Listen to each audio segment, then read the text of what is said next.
Praise the Lord. சங்கீதம் 27 அதிகாரம். தாவீதின் சங்கீதம். கர்த்தர் என் வெளிச்சமும் என் இரட்சிப்புமானவர், யாருக்கு பயப்படுவேன்? கர்த்தர் என் ஜீவனின் பெலனானவர், யாருக்கு அஞ்சுவேன்?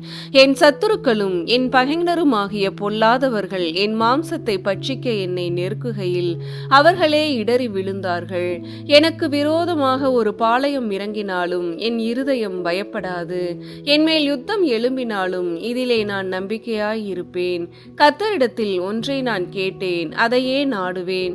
நான் கர்த்தருடைய மகிமையை பார்க்கும்படியாகவும் அவருடைய ஆலயத்தில் ஆராய்ச்சி செய்யும்படியாகவும் நான் என் ஜீவனுள்ள நாளெல்லாம் கர்த்தருடைய ஆலயத்தில் தங்கி இருப்பதையே நாடுவேன்.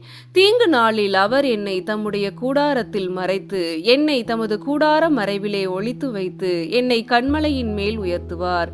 இப்பொழுது என் தலை என்னை சுற்றிலும் இருக்கிற என் சத்துருக்களுக்கு மேலாக உயர்த்தப்படும். அதிநிமித்தம் அவருடைய கூடாரத்திலே நான் ஆனந்த பலிகளை இட்டு கர்த்தரை பாடி அவரை கீர்த்தனம் பண்ணுவேன். கர்த்தாவே, நான் கூப்பிடுகிற சத்தத்தை நீர் கேட்டு எனக்கு இறங்கி எனக்கு உத்தரவு அருளி செய்யும்.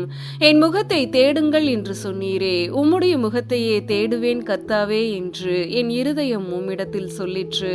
உமது முகத்தை எனக்கு மறையாதேயும். நீர் கோபத்துடன் உமது அடியேனை விலக்கி போடாதேயும்.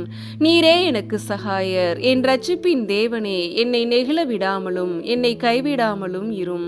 என் தகப்பனும் என் தாயும் என்னை கைவிட்டாலும் கர்த்தர் என்னை சேர்த்துக் கொள்ளுவார். கர்த்தாவே, உமது வழியை எனக்கு போதித்து என் எதிராளிகளின் நிமித்தம் செவ்வையான பாதையில் என்னை நடத்தும். என் சத்துருக்களின் இஷ்டத்துக்கு என்னை ஒப்புக்கொடாதேயும். பொய் சாட்சிகளும் ஆக்கிரமித்து சீறுகிறவர்களும் எனக்கு விரோதமாய் எழும்பி இருக்கிறார்கள். நானோ ஜீவனுள்ளோர் தேசத்திலே கர்த்தருடைய நன்மையை காண்பேன் என்று விசுவாசியாதிருந்தால் கெட்டுப் போயிருப்பேன். கர்த்தருக்கு காத்திரு, அவர் உன் இருதயத்தை ஸ்திரப்படுத்துவார். திடமனதாய் இருந்து கர்த்தருக்கே காத்திரு. ஆமேன்.